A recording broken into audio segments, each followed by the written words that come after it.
बंगळुरू हे traffic jam आणि corporate जीवनामुळे नेहमीच चर्चेमध्ये असते।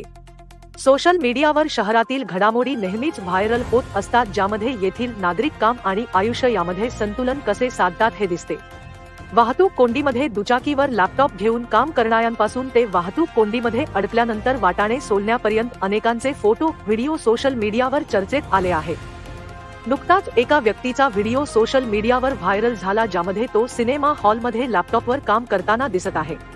हा व्हिडिओ सर्वांचे लक्ष वेधून घेत आहे। एक्सवर कृष्णा CKPS नावाच्या अकाउंटवर हा व्हिडिओ शेअर केला आहे।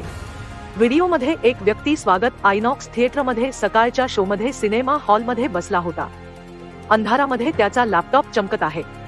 सिनेमा हॉलमध्ये चित्रपट पाहताना तो व्यक्ती लॅपटॉपवर काम करत असल्याचे दिसते आहे। सतत कामामध्ये व्यस्त असलेल्या बंगळुरूची एक झलक यातून दिसते। काम आणि वैयक्तिक आयुष्यात संतुलन साधताना अनेक लोक असे काहीतरी करतात ज्याची कोणीही कल्पनाही केली नसेल।